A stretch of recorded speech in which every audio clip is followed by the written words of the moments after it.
मेरी प्यारी सहेलियों, आपका फिर से स्वागत है। Welcome back.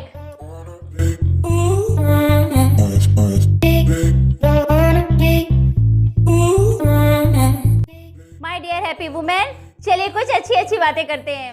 हैप्पी वुमेन, आपको मैं शुरुआत करती हूँ एक कहानी से। यहाँ पर एक जगह पर एक पंडित जी हाथ देख रहे थे। बहुत लोग वहाँ बैठे हुए थे। उन्हीं पंडित जी के पास एक व्यक्ति भी बैठे हुए थे। लोग पंडित जी को अपना हाथ दिखा रहे थे और वापस जा रहे थे। वहाँ बैठा बच्चा, एक लड़का, ये सोचता है कि इनके बगल में बैठे व्यक्ति भी विद्वान ही होंगे।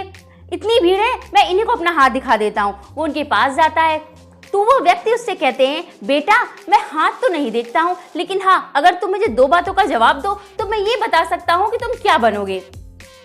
ये बात उस बच्चे को समझ में नहीं आई तो उन्होंने कहा, मैं तुमको समझाता हूँ। एक पिता के दो पुत्र हैं। वो व्यक्ति बहुत धनी है। बच्चे अच्छे स्कूल में पढ़ाई करते हैं। एक दिन बच्चों ने कहा, पापा चलिए कहीं घूम के आते हैं। पिताजी दोनों बच्चों को लेके बाहर जाते हैं। बाहर जाने पर वो एक बगीचे में अपनी गाड़ी रोक देते हैं। एक बच्चा कहता है, वाह पापा, यहाँ कितने सुंदर फूल हैं। पापा मैं कुछ फूल ले सकता हूँ क्या? माँ को अगर गुलदस्ता बनाकर दूंगा तो उन्हें बहुत अच्छा लगेगा। इसी बीच दूसरा बच्चा कहता है, कहाँ आपने गाड़ी खड़ी कर दी है पापा, कितनी गंदगी है, मैं कैसे पैर नीचे रखूं, मैं कैसे उतर के जाऊं बगीचे में, आपने यहाँ क्यों गाड़ी रोकी? पापा उस बच्चे को समझाते हैं। इसी बीच दूसरा बच्चा, जिसे फूलों का गुलदस्ता बनाना था, जाता है और फूल लेके गुलदस्ता बना लेता है अपनी माँ को देने के लिए।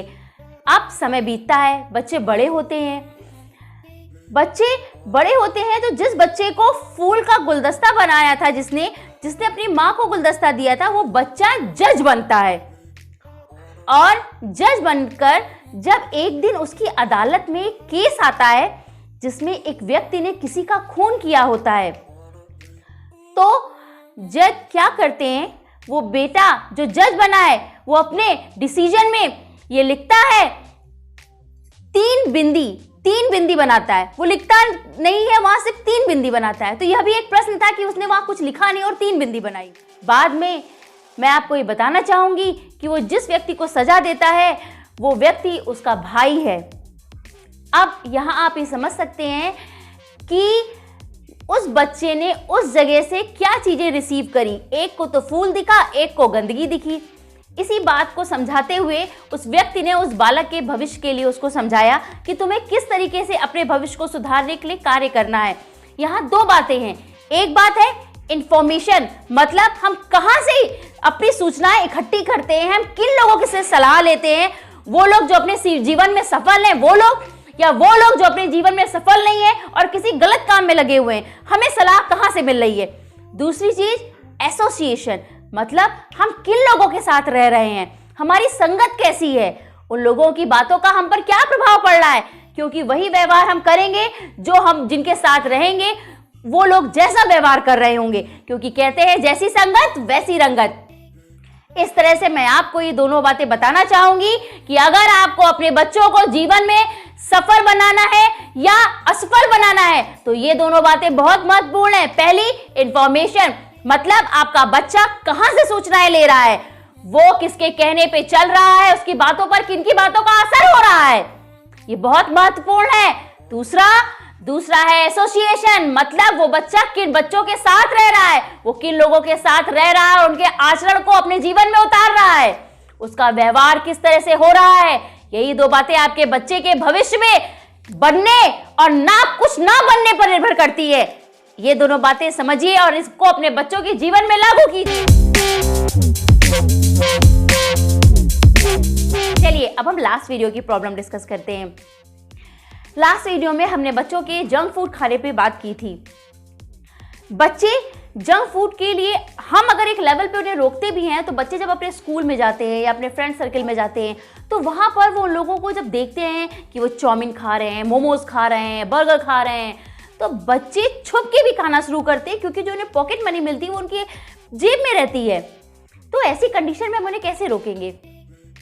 वीक में एक दिन आप अपने बच्चों को उनके पसंद का खाना खाने दे सकते हैं। हैबिट हम अपने बच्चों में तभी डाल पाते हैं जब हम खुद उसे फॉलो करते हैं। जब आप हेल्दी फूड खाएंगे और घर में वही सामान आएगा जो हेल्दी होगा, तो बच्चे भी उसे फॉलो करेंगे और फ्रिज में, किचन में उन्हें वही चीजें मिलेंगी खाने के लिए जो हेल्दी होंगी, तो वो भी वही खाएंगे। जब आप शॉपिंग के लिए जाइए, ग्रोसरी लेने जाइए, तो अपने बच्चों को अपने साथ ले जाइए और उन्हें इनके बेनिफिशियल इफेक्ट बताइए कि बेटा इस चीज का ये फायदा है, पालक का क्या फायदा है, लौकी का क्या फायदा है। तो बच्चे वेजिटेबल्स और खाने की चीजों में और अट्रैक्ट होंगे। आप उन्हें इसके वीडियो भी दिखा सकती हैं कि बेटा ये देखिए इसके बेनिफिशियल इफेक्ट्स हैं, और जो जंक फूड होते हैं उसके क्या इफेक्ट्स होते हैं उन्हें आप बता सकती हैं। इससे बच्चे सबसे पहली चीज तो मोटापे का शिकार होते हैं, और जब बच्चे में लेजीनेस आती है तो उसका एक्टिव लेवल बहुत कम हो जाता है। इस तरह से आप धीरे धीरे अपने बच्चों को जंक फूड की आदत से छुटकारा दिला सकती हैं। आज की प्रॉब्लम जो मुझे डीएम से मिली है उसको डिस्कस कर लेते हैं। प्रॉब्लम में एक महिला जिसकी लाइफ में कुछ ऐसे चेंजेस आए जिसकी वजह से उसको अपने हस्बैंड से डाइवोर्स लेना पड़ा।